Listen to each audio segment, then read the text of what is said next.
In 1788, a child was born in Danzig who would become philosophy's greatest pessimist, Arthur Schopenhauer, a man so dark, so uncompromising in his vision of existence that even 2 centuries later, most people can't handle what he discovered. Schopenhauer looked at life and saw something everyone else denied, that existence is suffering. Not sometimes, not for unlucky people, always, for everyone, built into the fabric of reality itself, and the mechanism creating this suffering? Will. Blind, mindless, insatiable will. The force driving all existence. The thing you mistake for yourself. The cosmic urge that uses you, burns you out, and discards you without a second thought. Schopenhauer wasn't depressed. He wasn't traumatized. He wasn't looking at life through distorted lenses. He was looking clearly, more clearly than anyone before him. And what he saw was so disturbing, so completely at odds with every comfortable story humanity tells itself, that his philosophy was dismissed, attacked, ridiculed for decades, until slowly thinkers began to realize something. He was right. Every single thing he said about suffering, about desire, about the futility of striving, about the trap of existence, turned out to be verifiable, provable, undeniable. This is the philosophy they don't teach you in school, because once you understand Schopenhauer, you can't go back. You can't return to the comfortable illusions. You can't pretend life is anything other than what it actually is. A brief struggle in service of a will that doesn't care about you, followed by death. Before we descend into Schopenhauer's vision, understand something. What you're about to hear isn't nihilism. Nihilism says nothing matters. Schopenhauer says something worse, that mattering itself is the problem, that desire is suffering, that wanting is torture, that the very structure of existence guarantees dissatisfaction. If you're ready to see life as it actually is, without comforting stories or hopeful delusions, then subscribe to the Hidden Codex. Turn on notifications, because Schopenhauer's philosophy is brutal, unforgiving, true, and once you see what he saw, everything changes. Now, let's begin. Arthur Schopenhauer was born into wealth. His father was a successful merchant. His mother was a novelist who would become famous. He had education, privilege, every advantage. And from the beginning, he was miserable. Not because of circumstances, but because he saw through them. He recognized early what most people never see, that pleasure is fleeting, that satisfaction is temporary, that every desire fulfilled creates new desires, that you're trapped on a treadmill of wanting that never stops. His father died when Arthur was 17, possibly suicide. His mother showed little grief. She was relieved, free to pursue her literary career without the burden of marriage. This taught Schopenhauer something crucial, that human relationships are fundamentally selfish, that even love, especially love, is just will using one person to satisfy itself through another, that connection is an illusion covering biological and psychological imperatives. He studied philosophy at university, read Plato and Kant, but found them incomplete.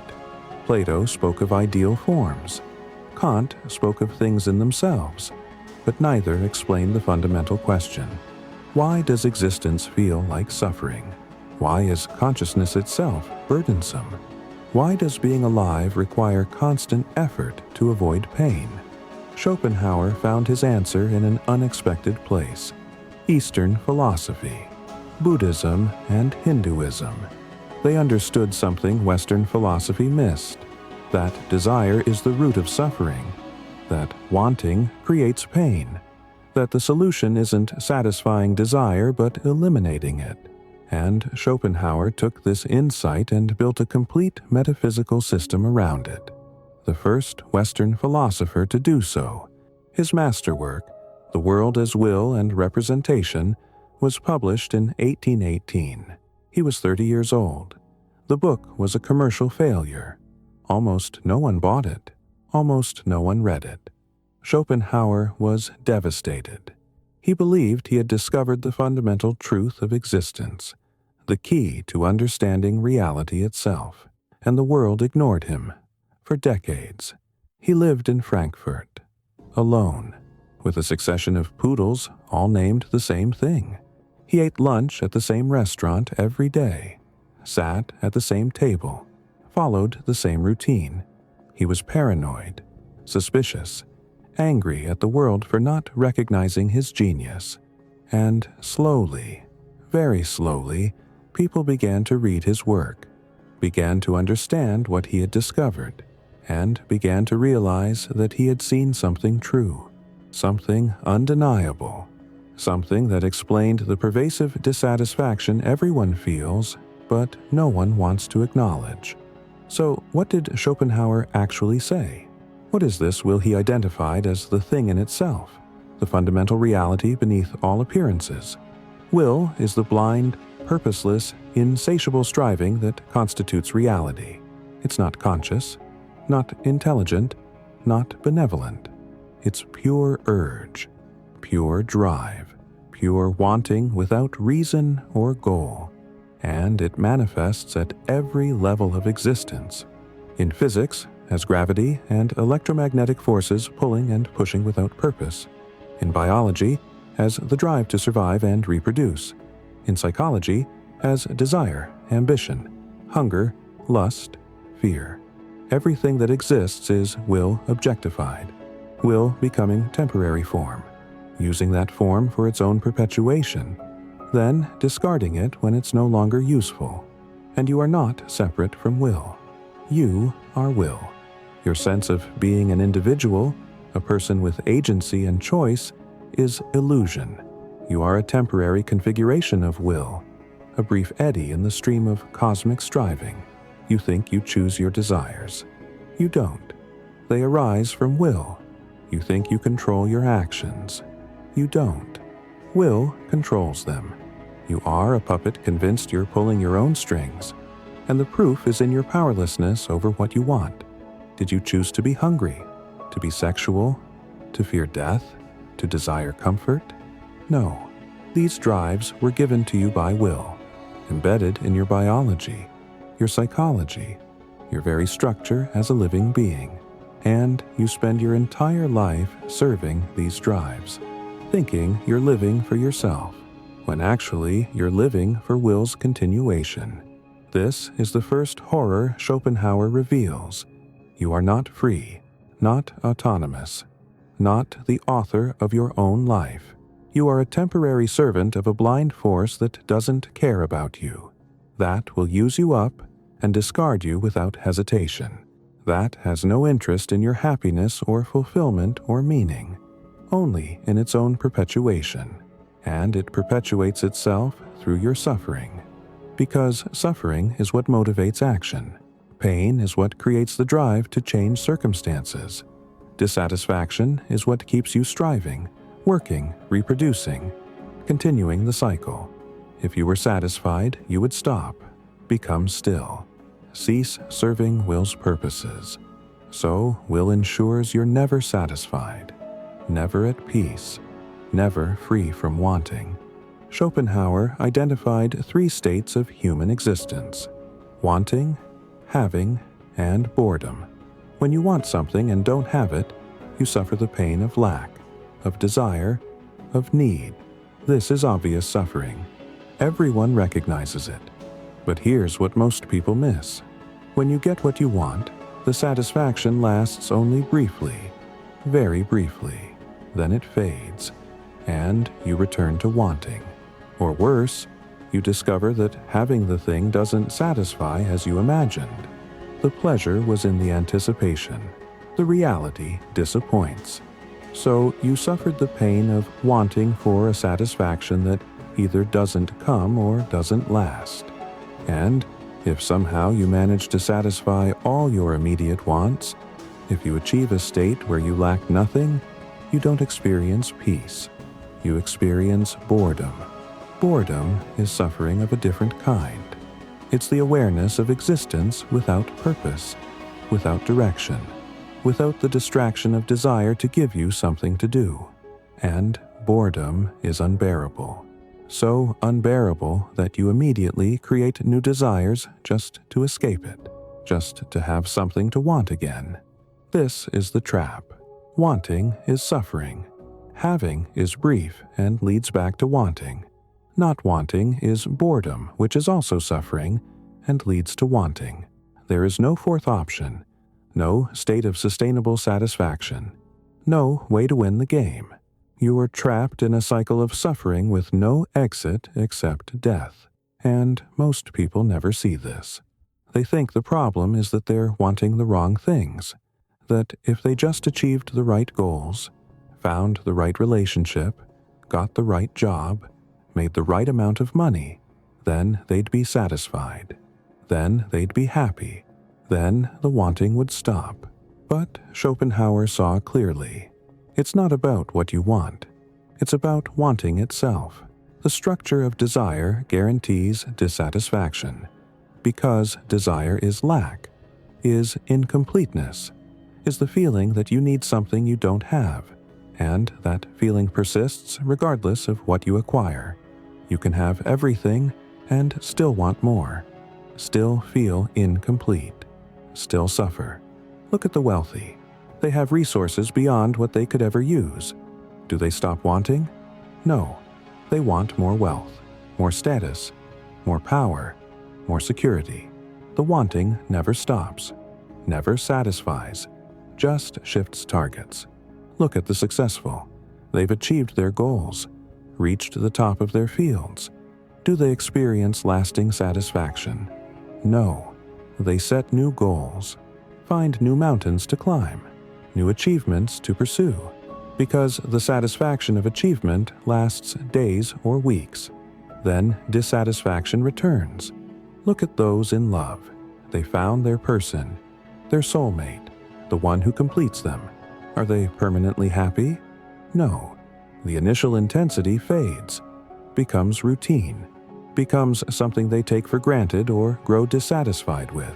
Because romantic love is just will using attraction to ensure reproduction. Once that biological purpose is served, the intensity naturally decreases, leaving you wondering where the magic went, why you don't feel the way you used to, and either settling into comfortable companionship or seeking the intensity again with someone new. Either way, suffering. This is Schopenhauer's brutal truth. There is no winning, no achievement that brings lasting peace, no possession that ends wanting, no relationship that completes you, no state of being that eliminates suffering. Because suffering isn't caused by your circumstances. It's caused by being alive, by being a manifestation of will, by being conscious. Consciousness itself is the problem, because consciousness is awareness of lack, awareness of desire, awareness of time passing and death approaching. An unconscious thing doesn't suffer. A rock doesn't experience dissatisfaction. An atom doesn't feel unfulfilled. Only conscious beings suffer. And the more conscious you are, the more you suffer. Because greater consciousness means greater awareness of all the ways existence fails to satisfy. This is why Schopenhauer said human life is worse than animal life. Animals suffer, but they suffer simply. Immediate physical pain, hunger, fear, instinct. They don't suffer existentially, don't experience angst about meaning, don't torture themselves with regret about the past or anxiety about the future, don't compare their lives to others and feel inadequate, don't recognize their own mortality and fear it for decades. Humans do all of this. We have the curse of reflective consciousness. We don't just experience, we experience ourselves experiencing. We don't just want, we want to want differently. We don't just suffer, we suffer about our suffering. We create layers of psychological torment that animals never experience. and we call this superiority. Call it the glory of human consciousness, when actually it's the curse, the burden, the thing that makes our suffering infinitely worse than any other creature's. Schopenhauer looked at civilization and saw the same pattern. We build cities, technologies, institutions. We create art and philosophy and science, and we tell ourselves this is progress. This is humanity ascending, improving, moving towards something better. But Schopenhauer saw it differently. All of civilization is just will creating more elaborate mechanisms to perpetuate itself, more complex ways to keep desire cycling, more sophisticated distractions from the fundamental futility. You work your entire life. For what? To earn money. Why? To buy things. Why? To satisfy desires. Do they stay satisfied? No, so you work more, earn more, buy more, in an endless cycle that produces nothing except exhaustion and the continuation of the system. And you call this life. Call this normal. Call this just how things are. When actually it's slavery. Slavery to will, to desire, to the demands of a force that uses you and gives you nothing in return except the privilege of continuing to serve. And reproduction is the ultimate trap. Schopenhauer was brutal about this. Sexual desire is will's most powerful tool. It uses the intensity of attraction, the obsession of romantic love, the overwhelming drive for sexual satisfaction to ensure you reproduce, to create new bodies for will to inhabit, new servants to continue the cycle. And it tricks you into thinking this is for you, that finding love is fulfillment, that having children is meaning, that family is purpose, when actually you're just doing will's work, creating new sufferers, new beings who will want and lack and strive and eventually die, perpetuating the cycle of suffering for another generation. And you think you're doing something beautiful, something meaningful, when actually you're falling for the oldest trick, the biological imperative disguised as personal desire, will using you to make more of itself. This is why Schopenhauer never married, never had children. He saw through the illusion, recognized that romantic love is temporary insanity, a state where will hijacks your rational faculties to serve its reproductive purposes. You think you're choosing a partner based on compatibility, on shared values, on genuine connection. But actually, you're responding to biological signals about genetic fitness, about reproductive potential, about creating healthy offspring. And once that purpose is served, once children are produced, the intensity fades, the passion dies. You're left with a person you may or may not actually like, may or may not be compatible with, may or may not want to spend your life with, but you're trapped by social convention, by economic interdependence, by commitment to children, by the sunk cost of years invested. So you endure, or you escape and repeat the pattern with someone else. Either way, suffering. Now, here's where it gets darker. Because Schopenhauer didn't just identify the problem, he asked why. Why does existence have to be suffering? Why is will structured this way? Why couldn't reality be different? And his answer is chilling. Because will is without purpose, without reason, without goal. It doesn't strive toward anything. It just strives, endlessly, pointlessly. Existence doesn't have a meaning you're failing to find. It has no meaning at all. It's not going anywhere, not building toward anything, not serving any cosmic purpose. It's just blind force perpetuating itself because that's what it does.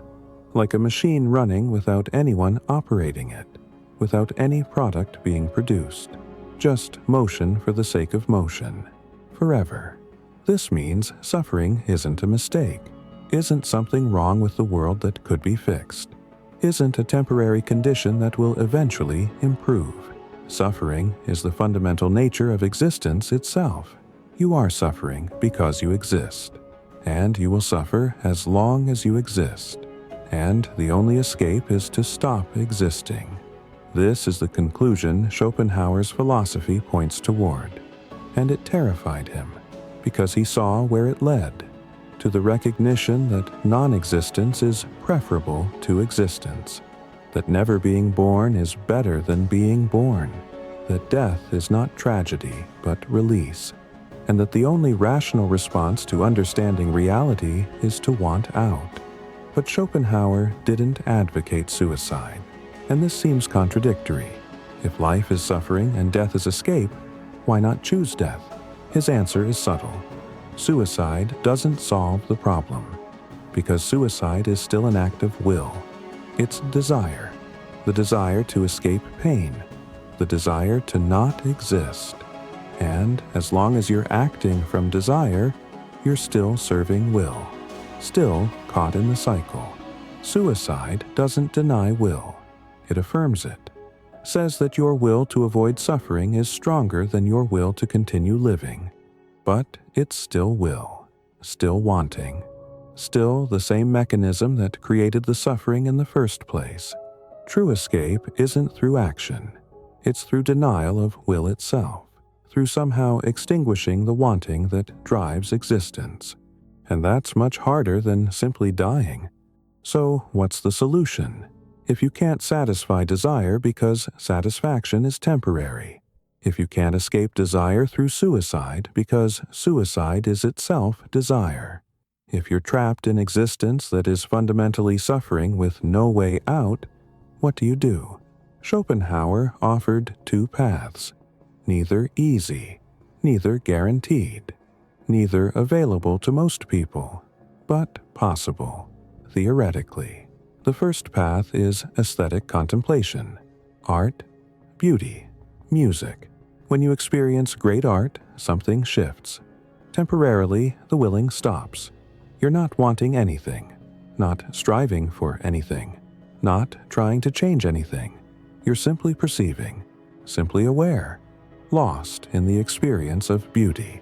And in those moments, suffering ceases. Not because desire is satisfied, but because desire is suspended. You forget yourself, forget your wants and needs and fears. You become pure subject perceiving pure object, will-less consciousness. And it's bliss, not the pleasure of satisfaction, but the peace of non-willing. Schopenhauer believed music was the highest art form, because music doesn't represent the world, doesn't depict objects or tell stories. It directly expresses will itself, the striving, the tension, the resolution, the endless movement. When you listen to great music, you're experiencing the inner nature of reality, the thing in itself, without the mediation of concepts or representations. You're hearing will, and paradoxically, this creates distance from it. You're no longer identified with your individual willing. You're witnessing the cosmic will, and in that witnessing, you find temporary freedom. But it's always temporary.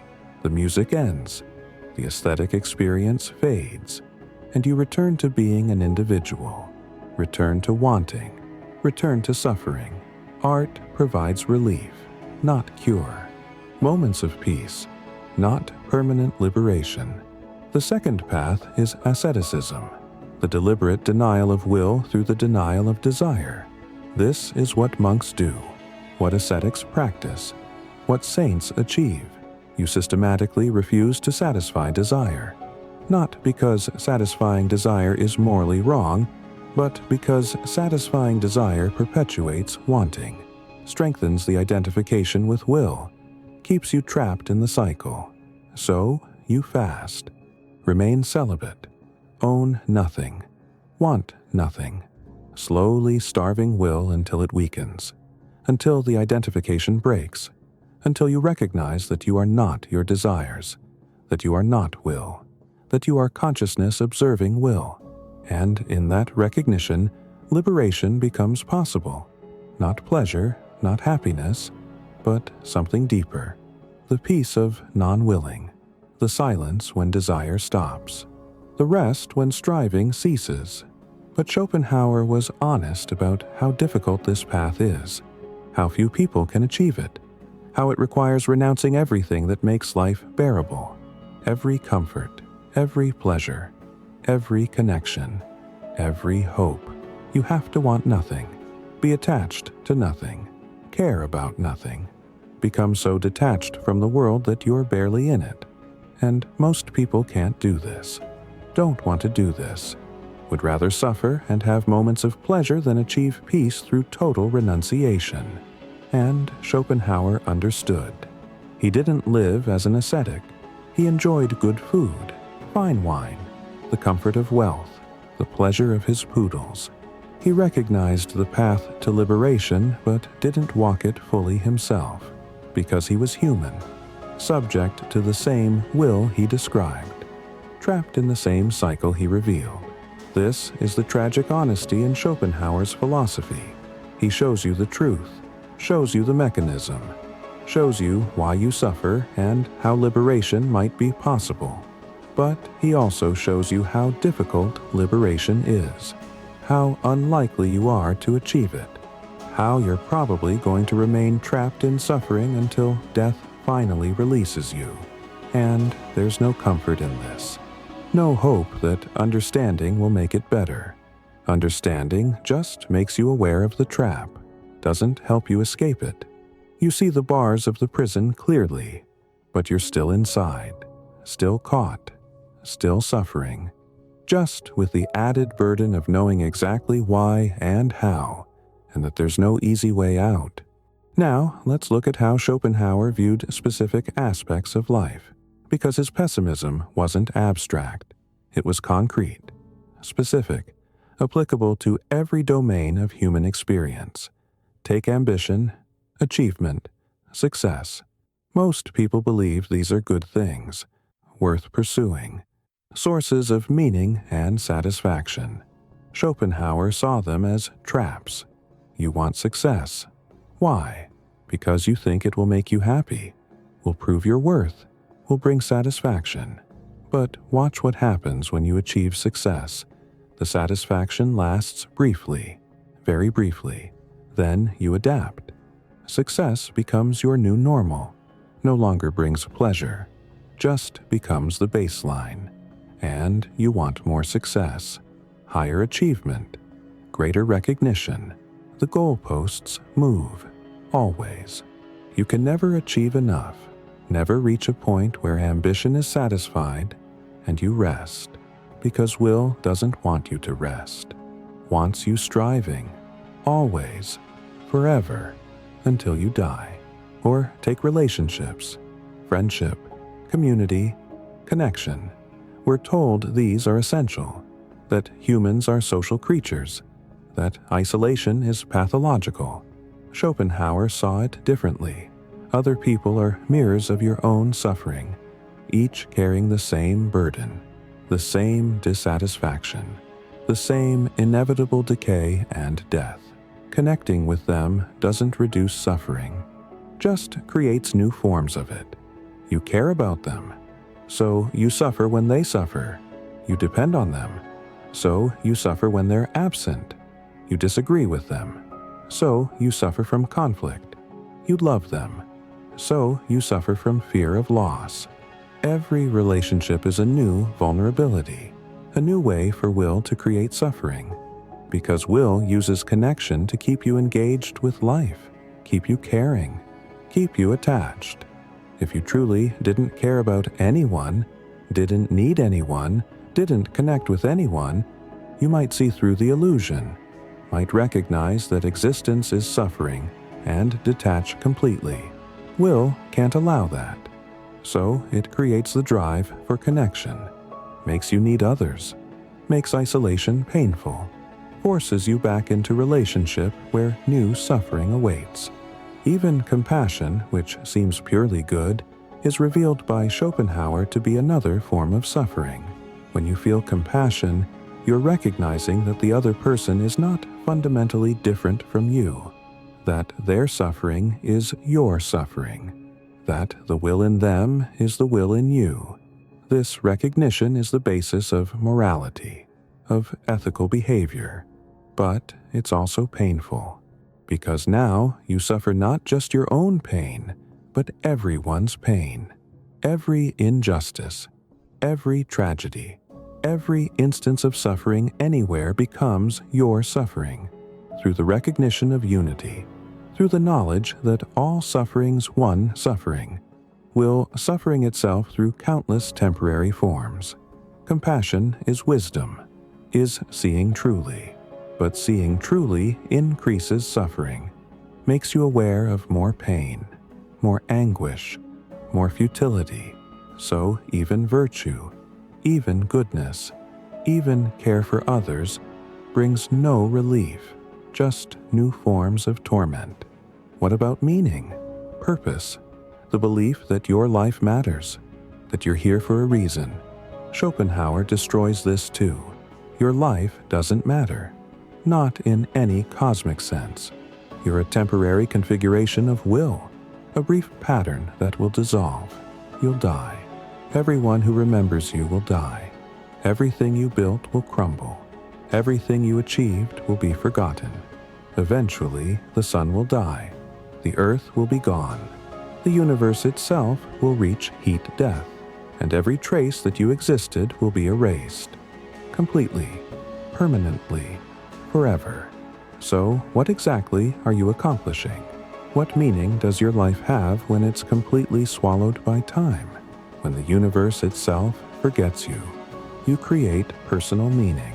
Tell yourself stories about why your actions matter, why your goals are important, why your life has purpose. But these are illusions, comforting lies you tell yourself to avoid facing the truth, that you're cosmic dust briefly aware of being cosmic dust. And soon you'll return to being dust without awareness, and it will be as if you never existed at all. This is the complete annihilation of humanism, of the Enlightenment belief in progress and human potential, of every religion that promises meaning and purpose and significance.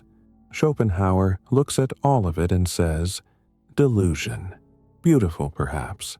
Comforting, certainly, but untrue. Reality is blind will. You are temporary will. Suffering is inevitable. Death is final.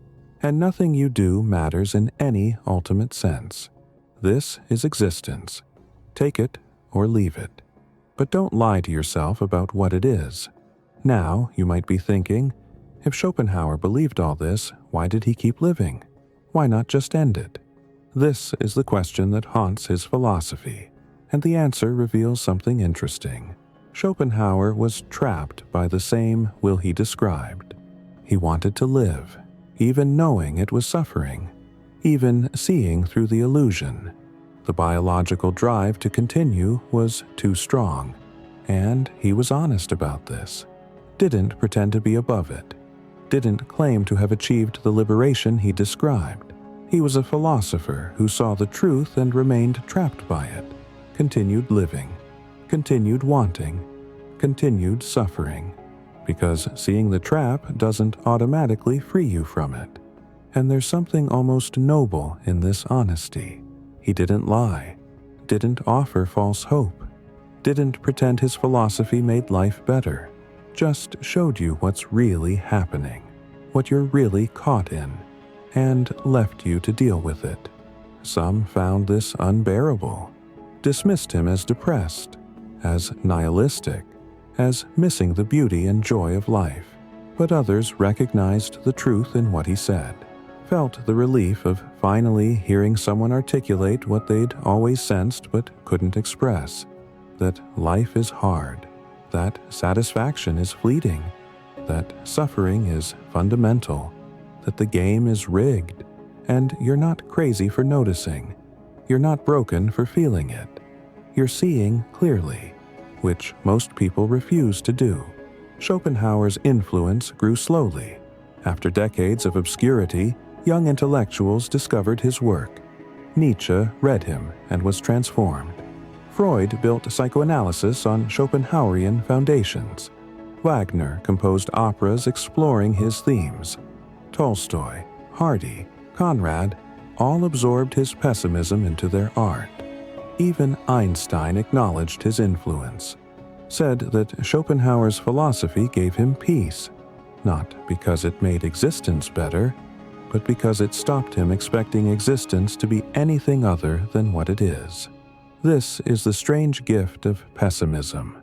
It lowers expectations to match reality, stops you demanding that life provide what it cannot provide, stops you blaming yourself for not being happy when happiness is impossible, stops you thinking you're doing it wrong when actually everyone is suffering and just hiding it better. And this connects to something important. Schopenhauer wasn't advocating depression, wasn't telling you to give up. He was advocating honesty, radical honesty about what existence actually is versus what we pretend it is. Most people live in denial, tell themselves stories, believe if they just work harder, achieve more, find the right person, make the right choices, then satisfaction will come, then happiness will arrive, then suffering will end. And they waste their lives chasing this illusion, getting disappointed, feeling inadequate, wondering why it's not working, when the truth is simple. It's not working because it can't work. The structure of desire guarantees dissatisfaction. You're not failing. You're experiencing exactly what Schopenhauer predicted, what he explained. What he showed is inevitable for any conscious being subject to will. So what do you do with this knowledge? How do you live once you've accepted Schopenhauer's vision? You stop expecting satisfaction. Stop demanding happiness. Stop believing life owes you meaning. You recognize that you're going to want things, that desires will arise, that suffering will continue.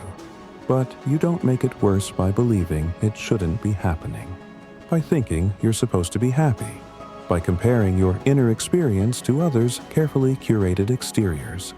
You just accept. This is what existence is: wanting and lacking, and briefly having, and then wanting again, until you die, and you find what peace you can in moments of aesthetic experience, in moments of forgetting yourself, in moments where will temporarily releases its grip and you experience the quiet that's underneath all the striving.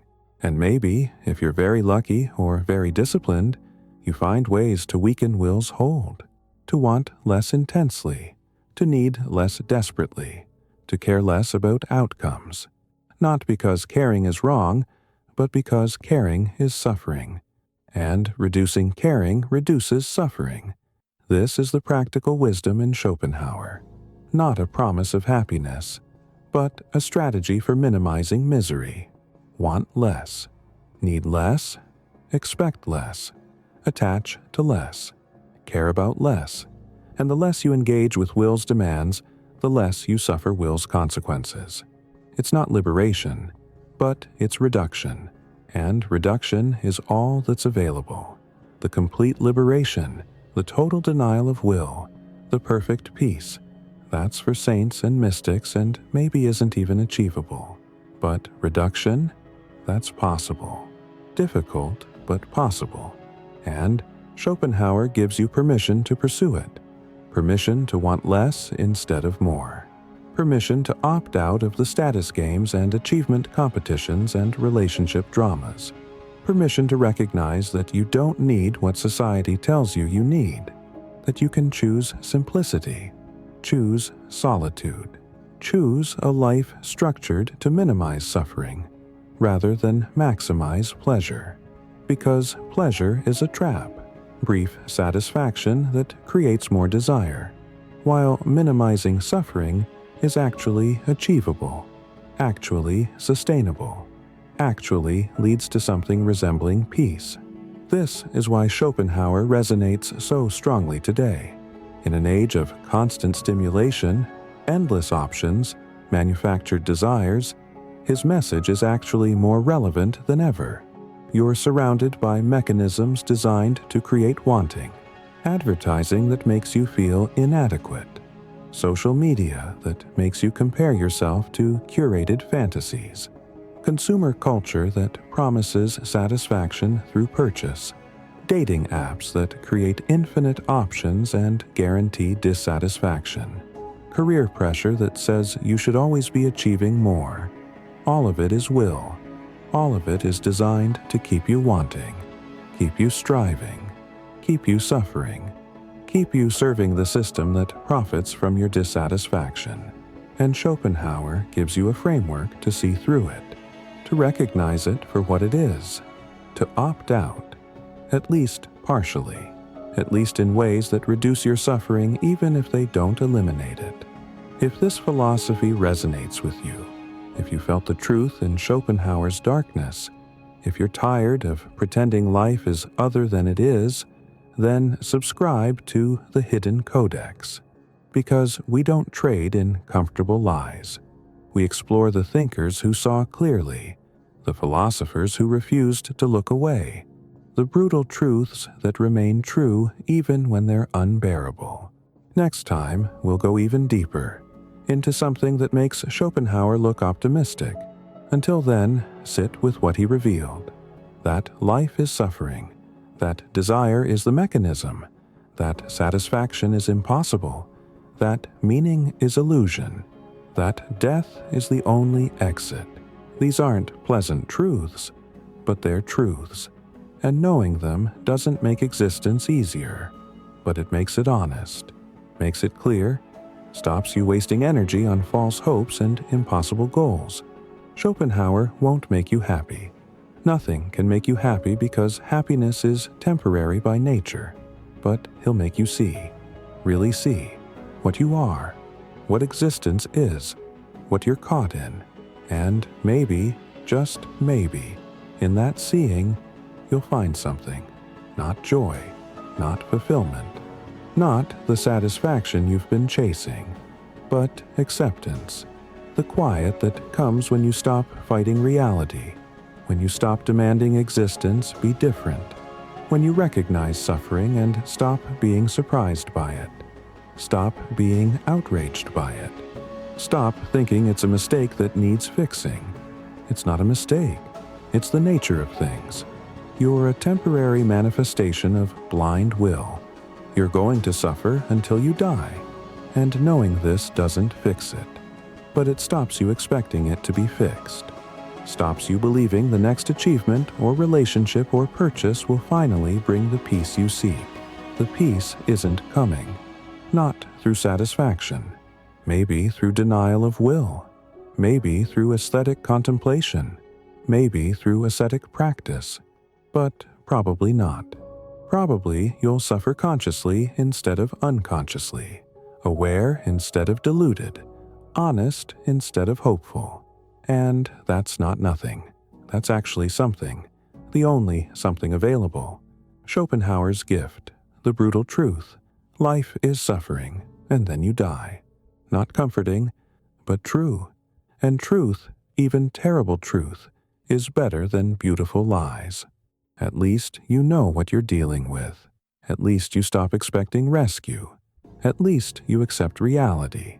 And in acceptance, if not peace, then at least the end of false hope, the end of disappointed expectations, the end of believing you're failing when actually you're just existing exactly as existence works. That's what Schopenhauer offers. Not salvation, clarity. Dark, terrible, liberating clarity.